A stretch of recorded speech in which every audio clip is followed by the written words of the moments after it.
We will begin today's summit with a discussion on Brandology, the art and science of branding. Van Tucker is the interim CEO of Launch 10, and she spends her days working with small businesses across the state. She's here and ready to explain the phases of branding and how to make marketing decisions that are consistent with your brand. Get out your notepad, get your coffee, your mimosa, your breakfast, and whatever else you need, because this is going to be good. So please join me in welcoming Van Tucker. Good morning. I'm Van Tucker. I am the CEO of Launch Tennessee, and we empower Tennessee's entrepreneur ecosystem, working with 7 entrepreneur centers across the state and 5 industry network partners. We facilitate connections between entrepreneurs, innovators, capital sources, the private sector, institutions, and government. We're about fueling economic growth. But today I'm here to talk to you about storytelling. And I'm very excited about being a part of the Maker City Summit today. So thank you for having me today. Much of my career has been about storytelling, and I've been asked to speak to you today about effective branding and sales. And branding is often a word that I think gets misunderstood. Many people think it's a logo or an image or a color palette, and those are all part of your brand identity, but it's not your brand. A brand is a specific perception in your customer's mind about the attributes and quality of a product or service that you're delivering. So whether that's practical or tangible or emotional, your brand exists in your customer's mind. And it's a promise that you keep with your customers. So today we're going to talk through something called the sales funnel. Some of you are probably already aware of this process, if only through your intuition. But the process starts with a clear articulation of your idea. And the purpose of today is to give you a playbook of sorts, some structure with how you can pull, not push, your customers through this sales funnel with clarity and focus with your story. So I'll ask you to think about what your greatest fear is as a maker when you think about selling your product or service. Well, certainly there's fear of rejection, or people won't find value in your art. But I would submit to you that one of the greatest fears is that of being perceived as pushy. We've all had this experience, right? Being pushed through a purchase decision is not much fun. But if we take the time to truly develop our idea and to understand how we can tell that story in a way that it resonates so powerfully with others that they become our greatest sales tool, we won't be perceived as pushy. We'll be perceived as connected and valuable. So it all starts with an idea frame. That's the foundation. And creating an effective selling process starts with a great idea or product. Yet just a great idea is not enough. You have to frame the idea. You have to organize all those thoughts in your heads, those wonderfully creative thoughts, and clearly understand the business potential or the product market fit of your idea. Because when you cross that line from saying, I want to create blank, art, clothes, jewelry, whatever, to I want this to be a source of income for me, 80% of your time is going to be spent on running a business. And probably less than 20% of your time is going to be on making. So that's why it's important to frame your idea in the beginning. We're going to hear from Marcus Whitney, hopefully in a minute, about the Pareto Principle, which basically says that 20% of your activities are going to create 80% of your sales. We'll get into that more. So that's why I think it's so important for you to first start out with framing your idea. Because also we know that small businesses go out of business frequently. The odds are 50-50 that you'll still be in business after 5 years, 50-50. The primary reasons that businesses fail, well, it's lack of sales, lack of cash flow. Why is that? Because they didn't take time to fully understand their product market fit. And that's why framing your idea is so important. Now, this is the idea frame. You may have seen it. And it's a tool that helps you develop your idea. It's not a business planner. It's an idea framer. And there are many others that you can choose from. There's Springboard, there's Co-Starters, there's a business model canvas. You can choose which one best suits you. The idea here is to understand how your product and your market fit together and what logistics and resources it's going to take to not only bring your product to market, but to do so at a profit. Once you have framed your idea, then you're better prepared to compile your thoughts into a business plan. And this is where branding begins, because you'll hear me say this several times today. A great brand permeates every aspect of your business. Branding is not just a sales and marketing initiative.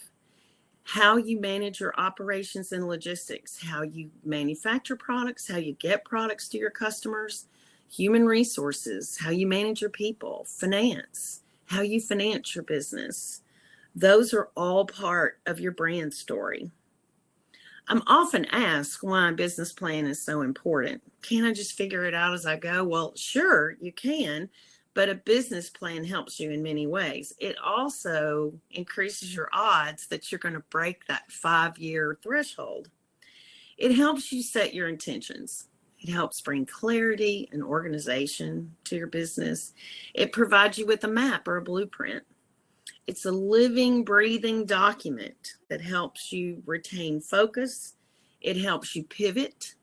It helps you understand all the aspects of your business and how they all fit together.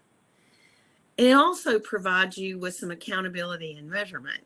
How am I doing? It's an assessment tool to better understand how you can do better. Most importantly, I think it just takes a little bit of the fear away.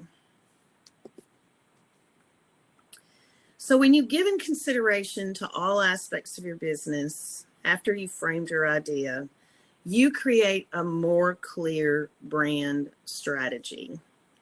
Through this idea framing process and the business planning process, you're going to clarify your product, you're going to clarify your customer, their behaviors, their values, their needs, their dreams. You're going to connect your product to your target customer. You're going to determine that product market fit. Not just the logistics, but the story you will tell, and also the culture that you want to grow and build. I have a good friend, Gavin Ivester. Some of you may know him. He lived in Nashville for a while, has a very diverse career in product design for companies that we all love, like Apple, Nike, Puma, Under Armour, Gibson Guitar. He's now the VP of design for Bang & Olufsen in Denmark. He really drove home for me. The foundation of your brand starts with a really tight focus built on the mission, vision, and values of your culture. And that's where your brand story begins. So we're going to start at the top of this sales funnel to set the stage for how a brand strategy begins to move us into the sales funnel to action through marketing. The top part of this funnel is how your marketing is going to align to your story. The art and impact of great storytelling is marketing. And that's where we begin this pull process. Then the last part of the sales funnel is going to focus on the actual selling process. Purchase, loyalty, advocacy, create a great sales process.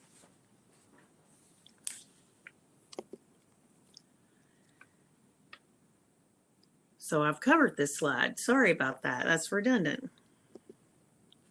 So let's start at the top. This is where our pull is going to begin. And to craft a great story, we have to first start with brand alignment. You know, the word authenticity gets thrown around a lot, in my opinion. And I think a good definition of authenticity when we're talking about branding is when your market plan aligns with your brand strategy. So your market plan aligns with your brand story. It's not a concocted story, but it's a well thought out story that takes in great consideration of your customer, and it incorporates that mission, vision, values, and culture of your company. Fortunately, we have a couple of great tools that we can use to align our brand. The first is marketing mix. And this is a controllable set of brand elements. You might have heard it referred to as the 4 Ps of marketing. They can be adjusted and refined while serving that targeted customer and optimizing your profit potential. Marketing channels are the way that your product gets to your customer. The people, the organizations, the activities necessary to the story. So the marketing mix helps us refine the story, and the marketing channels help us understand how we can best tell that story, or where we can best tell that story. So let's take a little bit deeper dive into each of these. We'll start with the marketing mix and price. This is a place to really ask yourself and give yourself some really good, honest answers. So when I'm looking at price in my branding story, what is the real value to the customer? Am I going to be the lowest price? Am I going to be the highest price? Am I going to be fairly priced? Are there comps?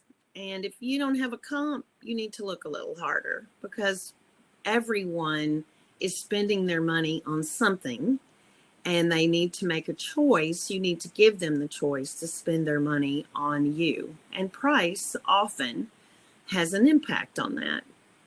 Is your customer price sensitive? What message are you sending about price in your story? That's the bottom line here. And you want to align your pricing with your brand. Place, the second P. Where do buyers look for your product? Do they look for it in retail stores? Do they look for it at pop-up markets? Where do they look for your product? What are the right distribution channels for you to consider for customers to be able to find your product? How can you differentiate how you deliver that product?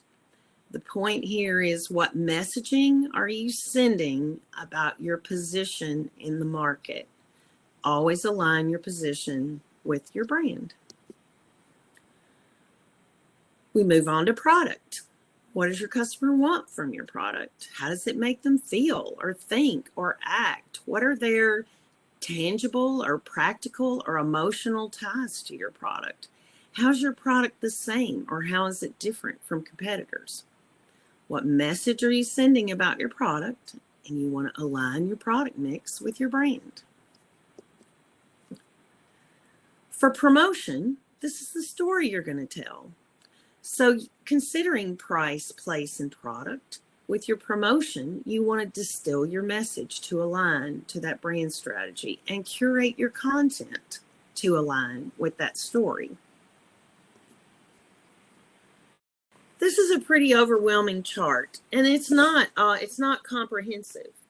There are other marketing channels depending on your business, but this is a pretty good one, and I like this one a lot. This marketing channels are the way your product gets to your customer, the people, the organizations, the activities that are necessary to communicate and make your brand available for purchase.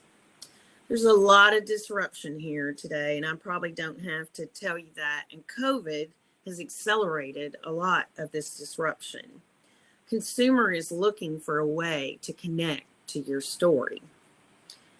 Social media, personal or social referrals, those are some of the least expensive ways for your story to get told. Of course, if you want to look at online marketing, you're going to have to put a little more money in it. And as we move counterclockwise around this chart, you'll see that these marketing channels get more expensive. SEO and content, online retargeting, online display ads, those are much more expensive than just email referrals or social referrals. And as you go around, you can do offline advertising, you can do activation events, you can hire a PR person. Those are all pretty expensive investments. And unfortunately, there's not one answer here. The appropriate channels for your brand might change over time, and you have to give that consideration. But this is where the Pareto Principle comes into play. Remember, 20% of your results come from 80% of your time. 80% of your results come from 20% of your activities. And my friend Marcus Whitney has a great Welcome to video Create and series Orchestrate. on YouTube Today, we're going to talk on about the Create and power of And I'm going Pareto. to share with you one of the episodes that better explains the importance of the Pareto Principle.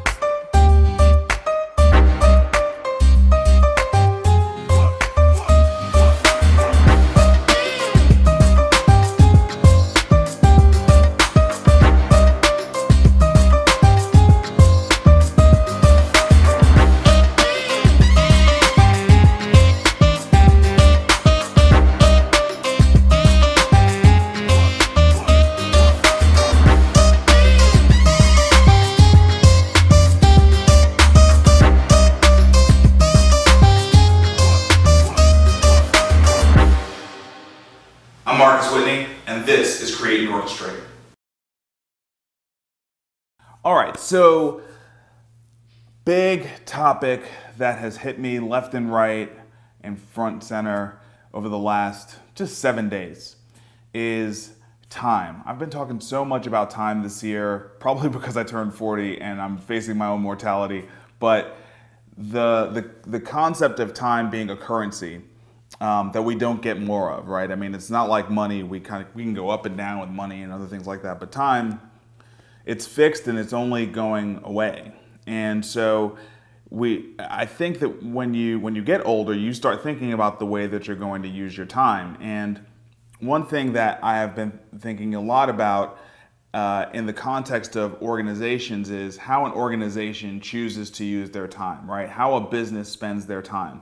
There's a principle that most of us have heard of called the Pareto Principle that was drafted after an Italian economist named Pareto, who wrote a paper that talked about how 80% of the land in Italy at the time that he was studying it was owned by 20% of the people. And then that was extrapolated to seeds in a garden, 20% of them actually yielding 80% of the crops, and so on and so forth. And lots of people have taken this 80-20 rule, and it might have even gotten to the point where it's so cliche that we don't really internalize what it means. I want to try to bring that back to front center real quick, just to emphasize how that impacts us as entrepreneurs and the decisions we make in terms of how we spend our time.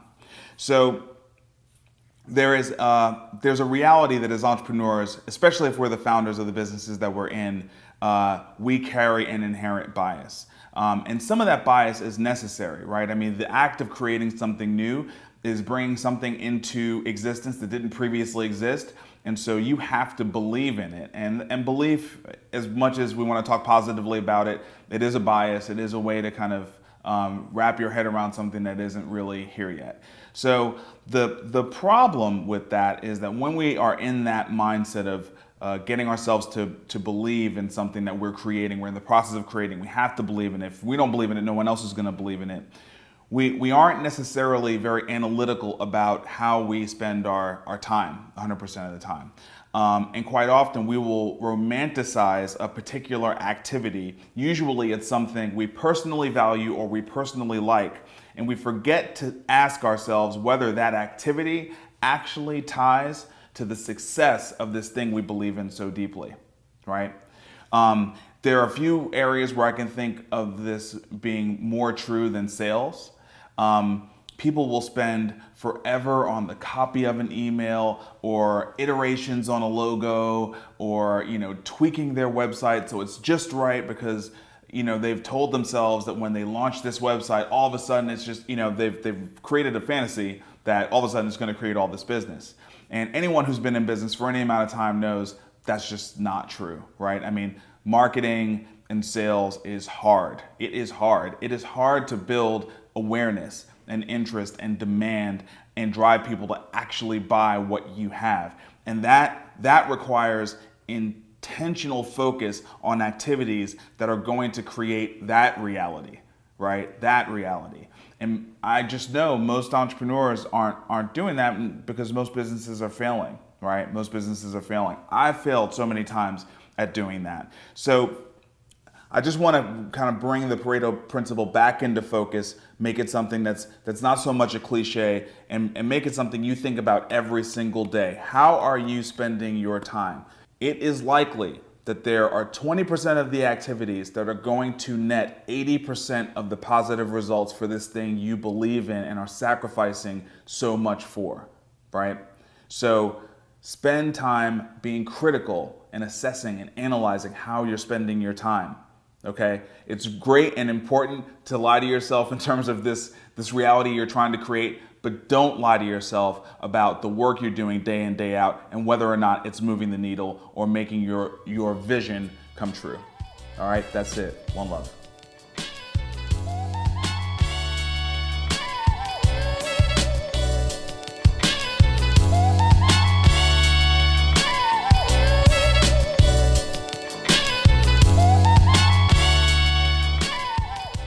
I am a huge fan of Marcus and his book, Create and Orchestrate. It is a well-written guide for entrepreneurs of all levels, from all backgrounds. I learned stuff from reading this book that I learned a perspective that I hadn't really thought about.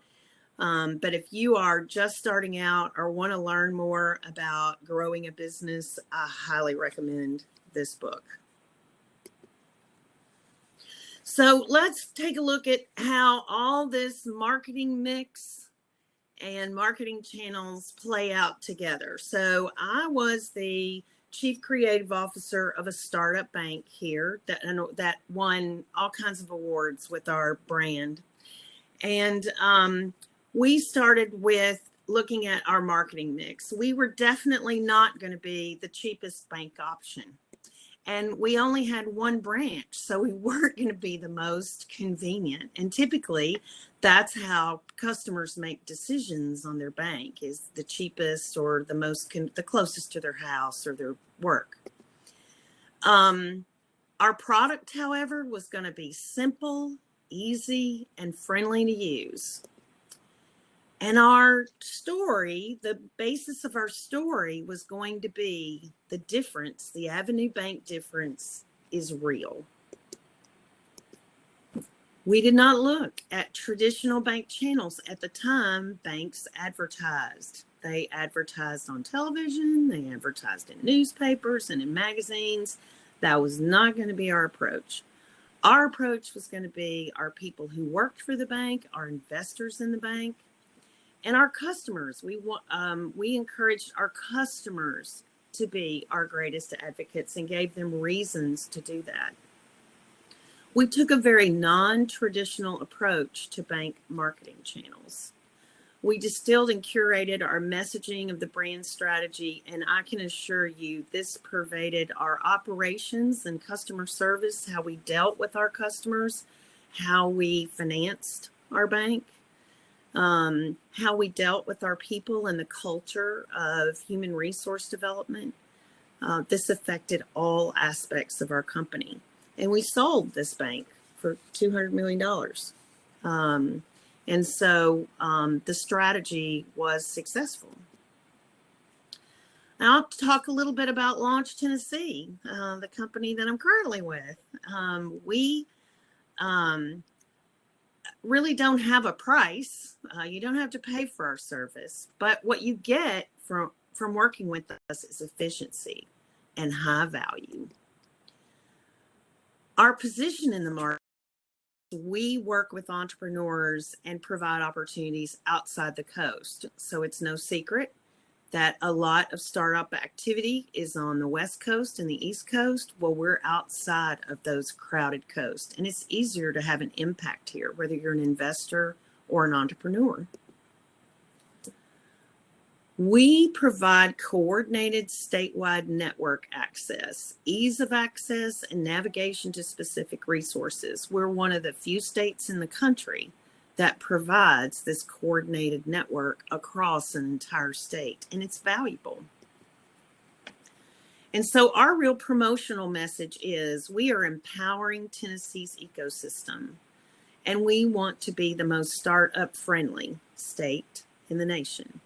So not the most startup efficient, not the most startups. We want to be startup friendly. And our marketing channels, well, first, it's that word of mouth. It's our 12 network partners across the state that we advocate for. It's entrepreneurs and investors and ecosystem builders, along with our board of directors. We invest a lot of money in digital engagement. We're looking to highlight Tennessee success stories across the country and across the world. Excuse me. And digital engagement is an effective way for us to do that, and we want to grow our digital engagement. We also look for opportunities to be exposed in the media, whether that is being interviewed or being subject matter experts or thought partners or being able to speak at a conference. That helps. That's an effective way to help us spread our message. And then events. We just completed 3686. I hope some of you enjoyed that and are continuing to enjoy that through 3686 Rewind. But events is another way that we're able to market Launch Tennessee and the benefits. Empowering Tennessee's entrepreneurial ecosystem, that is a distilled and curated message of our brand, and it pervades every aspect of our company. It says we work through network partners. It says that we're ecosystem builders, and we take that message throughout the entire operations, human resources, and financing of the company. So let's look at a couple of brands you may or may not know. Now, I think this is a good example of great storytelling. Nisolo is an enterprise here in Nashville. They're actually a B Corp, and they design shoes, bags, leather goods. And this is one of their ads, and it's very simple, but I think it tells you everything about their brand. It tells their story. And what does this say? What does this story say? It says creative. It says we're a community, which are all the things that I know the Mayor's Maker City group wants it to say. It's a great example of a story being told well. So if you haven't gotten this message yet, your story is your brand. Remember, your brand is a perception that exists in your customer's mind about your product or service. So remember that as you begin to develop awareness, consideration, and preference for your product through your storytelling. So now we're going to get down to the smaller part of the sales funnel into purchase, loyalty, and advocacy. And remember, we're pulling people through. We're not pushing people through. And so we're looking to move through this process in a way that creates loyalty and produces raving fans of your brand. Because without sales, it's just a hobby or it's art. Every business has two different types of sales strategies. Direct to consumer can mean a lot of things. It can mean website, it can mean a dedicated retail store, it can mean pop-ups, it can be pre-sales, but basically it means there's no intermediary between you and your customer. You're selling directly to your customer. And there are lots of ways to do that. And this has become much more effective and much more obvious. And many companies have gotten much more creative with direct to consumer over the last 6 months during COVID. Indirect means that there's some intermediary to your customer. There's an agent. Wholesale means you're selling to someone else who is in turn going to sell your product to the intended customer. Now, both of these have their advantages and disadvantages, and you have to decide what's best for your brand. Some brands deploy both strategies. They sell direct to consumers as well as sell to wholesalers, and they may sell certain products to consumers and certain other products to wholesale. You have to decide which method and what channels are best for your brand. The thing to remember, I believe, about sales, it's less about convincing someone to buy something as it is about removing the obstacles and friction in their journey. It's about their customer experience. If they have a great experience with you, that's everything. That helps create that advocacy and that loyalty when they feel they've had a good customer experience. And I think with sales, it's important to remember the 3 T's. Try, test, and tweak. Repeat and scale. Try different methods. Test them, but measure them. Understand how you can tweak them to make it a better customer experience, but pay attention to it. Don't just sell products. Pay attention, try, test, and tweak. And this is how you'll be able to create that loyalty and that advocacy as well as sales. So we've walked through the sales funnel. We've talked about how an authentic brand strategy is when your market plan aligns with your brand story. The most effective strategy is to pull, not push customers through the process of awareness, consideration, preference, purchase, loyalty, and advocacy. This all starts with a great story. And once you've determined how to sell your product, then focus on the customer experience. Don't be afraid to try, test, tweak, repeat, and scale. In closing, I want to say making is hard. You pour your blood, sweat, and tears into thoughtfully making something that you're very proud of. And you want others to appreciate it. Whatever you're making, it deserves a similar thoughtful process to understand how you can tell your story in a way that creates sales through loyal, raving fans. So I'm open for questions. Do we have time for questions here? Looks like there's already a question there. Do there. you see the first one? Okay. All right. Awesome. Yes, Need some upvotes. I do. What do you think is the most difficult stage of the sales and marketing funnel? Well, I think the most difficult piece of it is getting your story right. It's really understanding your customer and that product market fit. So it really starts at the top. It starts with understanding the elements of that story that are going to resonate, that create this really good product market fit. I think the hardest part can be determining those marketing channels that work. And that can be a lot of trial and error too. You may have to try one and maybe try 5 and then decide, wow, this one really works best. So I think many times marketing and sales and many of the aspects in that sales funnel are about trial and error. Marketing's hard. It's hard like making. Marketing is hard. So let's see, talk about try, test, tweak. How can you adequately turn a product that turns out a heads in a live action setting to one that is also compelling in a digital environment? Wow, that's a great question. Well, that's a complicated question too. I'm not sure anyone has a specific answer, but if it is necessary for your customer to fully understand your product by a live interaction, digital is going to be tougher. If it is not as important for your client to have that in-person interaction, then it's going to be a little bit easier.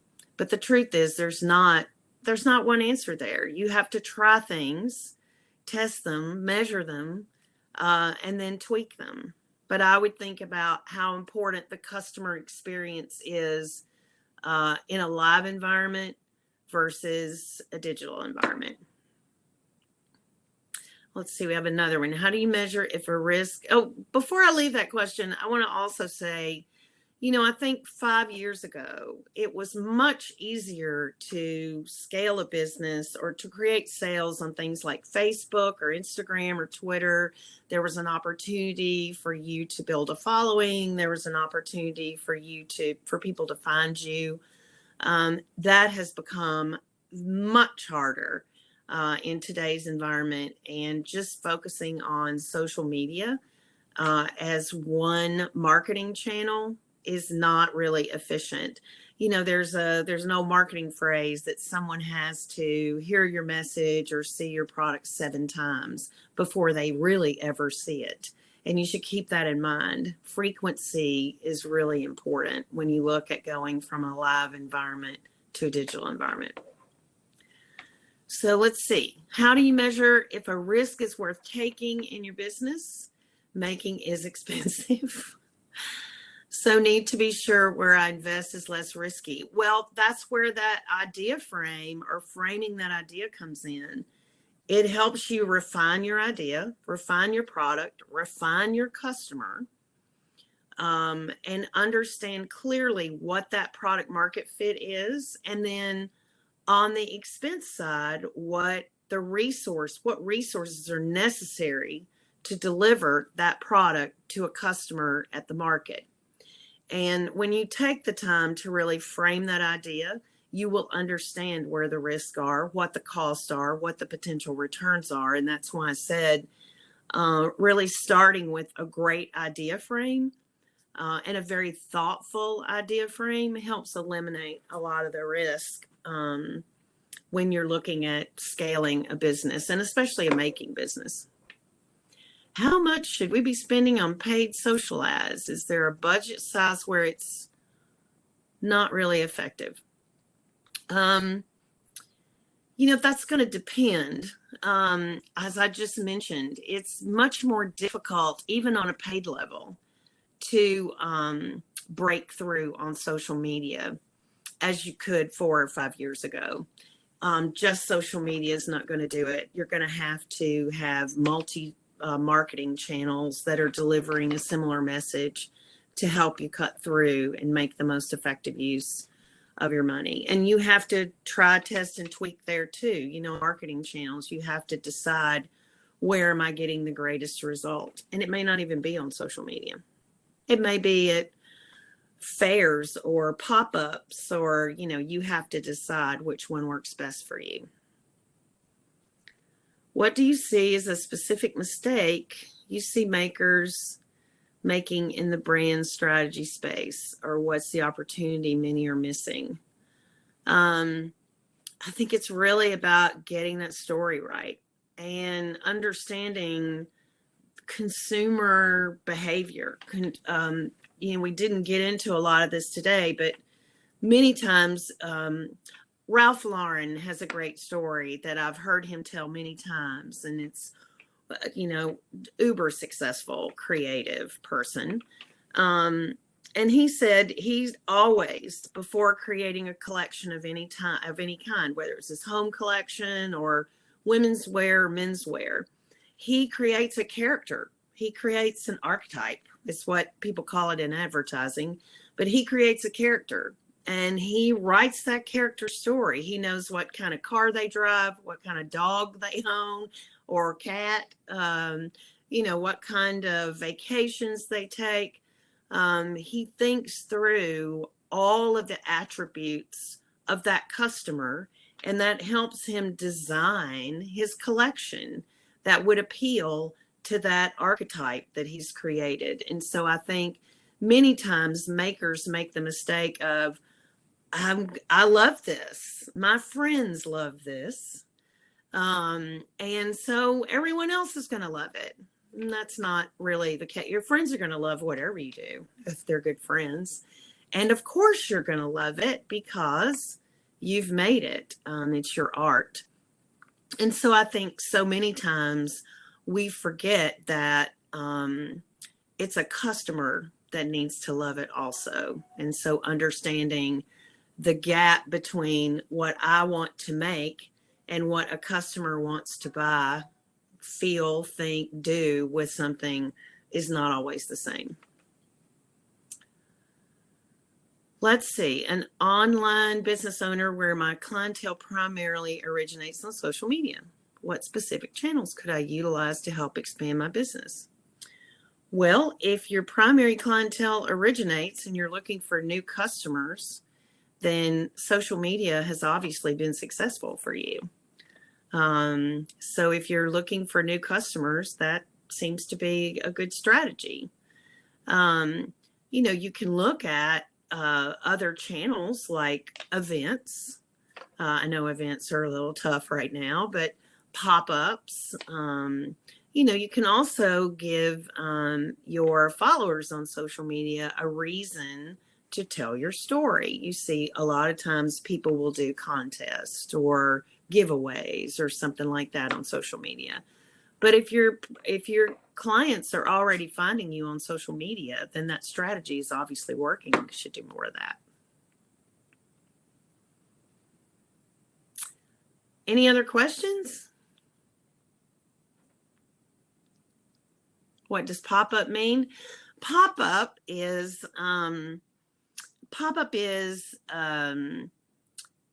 typically a sales event that happens in a retail environment, but it's not a proprietary retail environment. So many times you'll see one brand. I've seen this a lot in the fashion industry, but also in art galleries where they're not necessarily a part of the store's inventory, but they will set up a display over a weekend or over a short period of time, and it'll allow customers to buy their product. So they don't have a proprietary retail space. So a pop-up is a retail space where you're, quote, popping up for a short amount of time, typically in someone else's space.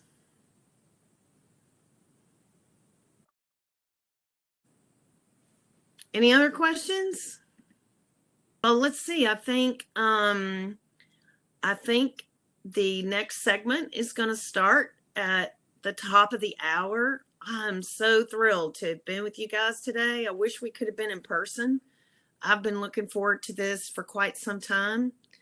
And I appreciate all the great questions. And as always, if you have questions, you can get a hold of me at van@launchtn.org, and enjoy the rest of the summit.